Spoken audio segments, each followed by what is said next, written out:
Shalom. Shalom. Kurang fokus. Shalom semuanya. Shalom. Fokus ke saya ya. Ya, sedikit grogi. Pertama kali berdiri di sini dengan menyampaikan firman Tuhan. Kalau grogi itu tuh biasanya tuh kata dikarenakan sesuatu hal yang takut membuat kita salah gitu kan. Grogi ini dilihat orang, teman-teman. Padahal siapa sih di sini yang tidak pernah melakukan kesalahan? Oh ya, Mega katanya. Mega. Baiklah Mega. Ya.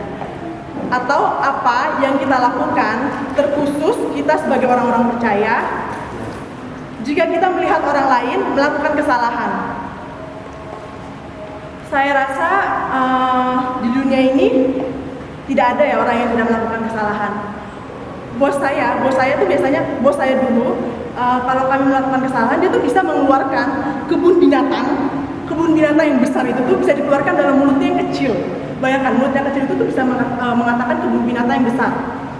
Kayak, ya ampun kamu tuh bubuk gitu. Bubuk gitu. Bayangkan. Kayak gitu. Terus udah gitu.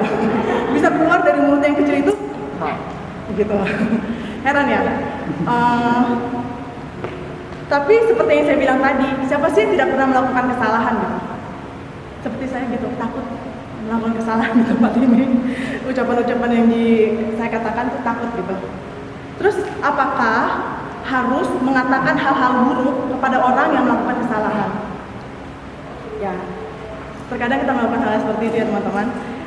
Saya mengajak kita semuanya membuka kitab Kejadian 20 ayat 1 sampai 18. Ya, kita tidak akan membaca semuanya. Ini tentang Abraham dan Abimelek ya. Secara garis besar tuh ini tentang Abraham yang pergi ke tanah Negev dan Abimeleknya itu seorang raja. Bisa teman-teman sekalian baca dan saya menjelaskan. Kalau di sini saya akan memberikan tema hidup benar dalam Tuhan. Kalau kita tahu Bapak Abraham itu tuh dikenal sebagai Bapak orang benar. Kalau dalam perjalanan hidupnya Abraham banyak sekali kejadian yang menggambarkan jikalau Abraham tersebut adalah manusia biasa dan bisa mengalami grafik naik ataupun turun dalam hal kerohanian. Sekali lagi setelah kejadian di Mesir, ini yang tadi dikhotbahin sama Yastin, Abraham kembali gagal dan membahayakan rencana Allah bagi Sarah. Ya, dia kalau kita lihat di pasal ini, Abraham itu berbohong. Sebenarnya bukan berbohong ya, nanti kita jelaskan. Dia berbohong kalau istrinya ini tuh cuma saudaranya gitu kan. Tapi di sini dijelaskan Allah turun tangan untuk melindungi peran serta Sarah dalam sejarah penebusan sebagai ibu umat pilihan Allah. Itu ada di Kejadian 20 ayat 3 sampai 7. Ya. Jadi bagaimana sih ciri orang benar? Ciri orang hidup benar. Yang pertama itu tercegah dari dosa. Saya bacakan di ayat yang ke-6.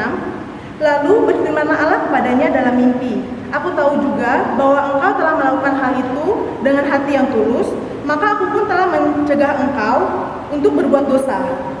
Saya ulangi, maka aku telah mencegah engkau untuk berbuat dosa terhadap aku. Sebab itu aku tidak membiarkan engkau menjamah dia.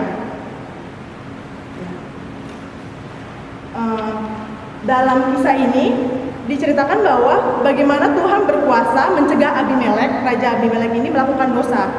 Kali ini dengan cara lebih terang-terangan. Abraham mengatakan bahwa Sarah hanyalah adiknya, sehingga Raja istana Gerar itu berniat memperistrikan si Sarah. Itu ada di ayat 2. Ini dijelaskan di ayat 2. Tuhan yang Maha Tahu itu tidak segera bertindak, memperingatkan Abimelek melalui mimpinya. Karena Abimelek memiliki hati yang tulus, ia pun mendengarkan peringatan Tuhan itu dan mengembalikan Sarah kepada Abraham. Itu dijelaskan dari ayat 6 sampai 7. Jadi Tuhan memperingatkan sebelum si Sarah ini diambil jadi istrinya, maksudnya tidak melakukan perzinahan kepada si Sarah gitu. Nah, teman-teman, ada seorang remaja yang hamil di luar nikah, berniat menggugurkan kandungannya. Dia mendatangi klinik khusus yang melayani kaum perempuan yang bermasalah dengan hamil seperti itu, seperti dirinya, yang bermasalah seperti dirinya. Tidak disangka setelah mendapatkan penjelasan oleh orang yang akan menggugurkannya itu, penjelasan tentang proses aborsi, perempuan itu menggugurkan niatnya, mengurungkan niatnya. Ia pun memilih mempertahankan kandungannya. Mungkin dia memilih ini karena takut akan akibatnya, ataupun karena sayang dengan anak dan kandungannya. Teman-teman, hal ini tuh tanpa disadari, seperti itulah kerja Roh Kudus dalam hidup kita.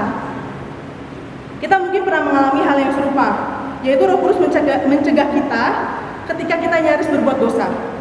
Dia tidak menginginkan umatnya terjerumus ke dalam dosa gitu. Ya, kalau kita lihat dari ilustrasi sebelumnya ya, kemarin tuh dosen siapa gitu bilangnya, berkata kalau kamu udah melakukannya dan Tuhan memberikan anak, yaitu bukan tanggung jawabmu lagi, bukan hakmu lagi untuk menggugurkan, itu sudah berbuat dosa. Maka mungkin seperti itulah di dalam hatinya mungkin melakukan ada kata-kata tidak boleh gitu.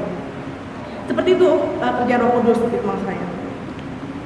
Nah, bagaimanakah reaksi kita sebagai anaknya?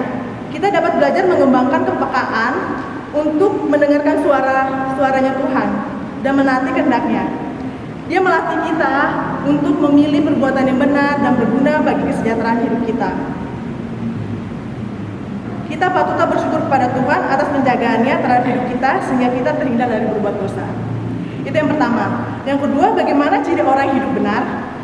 Yaitu hati yang tulus, memiliki hati yang tulus. Tuhan menganggap serius ketulusan hati seseorang.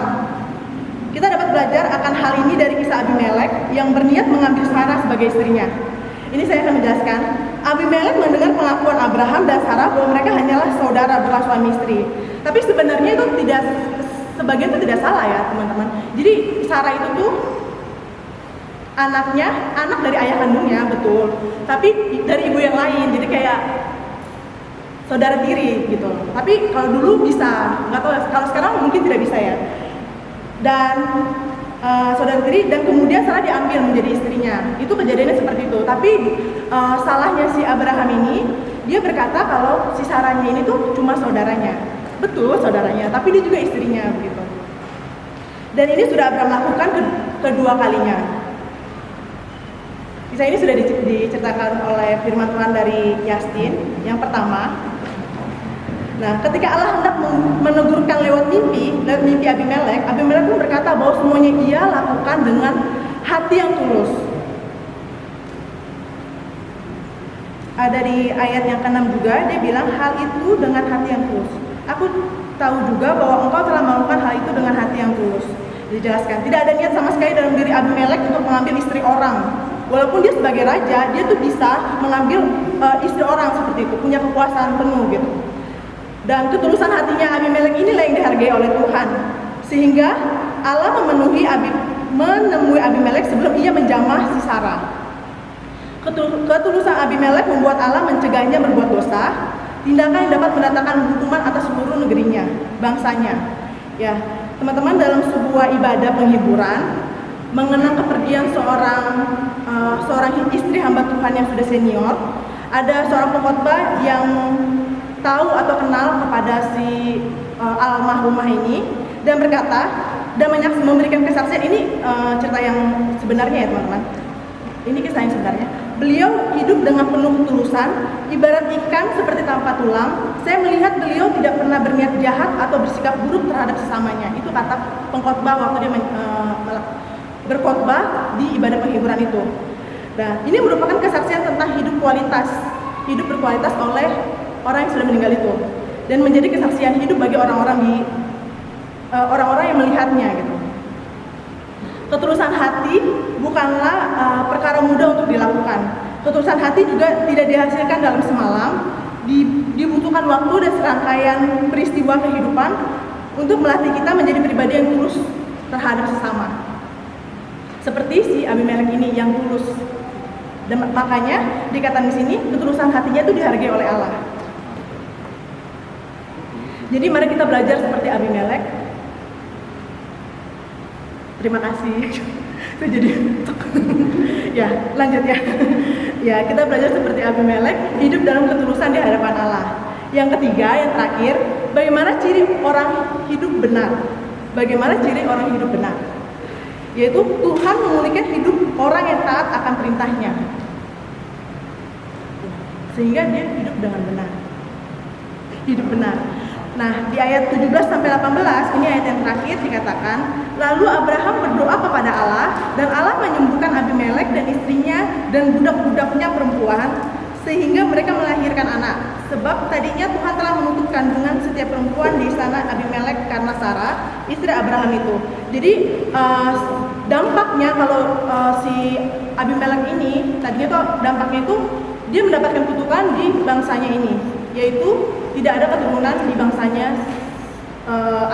Abimelek ini. Ya. Abimelek harus membayar dengan sangat mahal akibat kejahatan yang dilakukan Abraham, kejahatannya. Sebuah kebohongan kecil yang akhirnya mendapatkan dampak besar gitu. Dengan membawa Sarah ke dalam istananya, sehingga Allah harus menutup kandungan seluruh wanita yang ada di dalam istananya. Allah sangat tahu bahwa Abimelek adalah orang yang sangat tulus hati, sehingga melalui mimpi Allah perintahkan Abimelek untuk mengembalikan Sarah. Jadi sehingga karena Abimelek ini menaati perintah Tuhan, jadi Abraham mendoakan dan seluruh perempuan yang semula Allah tutup kandungannya kembali Allah bukakan. Jadi maksudnya itu dampak gimana orang mau mendengarkan suara Tuhan. Allah mau bertobat kepada Tuhan. Dari kisah ini kita bisa lihat bahwa ketika orang percaya melakukan kesalahan, Allah memperlihatkan keadilannya. Allah dalam kasih karunia-Nya seringkali akan meloloskan anak-anaknya yang biasanya setia dalam kondisi sulit, yang merupakan akibat dari kegagalan iman dan ketatan mereka kepadanya. Oleh sebab itu, kejadian Abraham sekali lagi mengingatkan kepada kita untuk selalu berjalan seturut dan kehendak dan pimpinan Allah. Serta wajib hukumnya bagi kita orang-orang percaya, teman-teman, tadi kan saya tanyakan gimana kita sebagai orang percaya, untuk mendoakan orang-orang yang tanggap akan perintahnya. Misalnya kita kan seperti kita orang-orang yang percaya, tanggap dengan orang-orang yang tadi jauh kepada Tuhan dan mau bertobat. Gitu. Tugas kita apa? Yang melakukan kesalahan, yang kita lihat orang-orang yang melakukan kesalahan, bukan menjudge, bukan menghakimi atau mengeluarkan kata-kata kebun binatang yang besar itu di dalam mulut yang kecil imut ini, tapi kita mendoakan mereka. Baik mereka yang hampir berbuat dosa maupun yang sedang berjuang dalam pertobatannya, agar mereka semakin dikuatkan dalam menaati perintahnya, serta dimampukan dalam menjalankan pertobatannya melalui doa kita. Amin.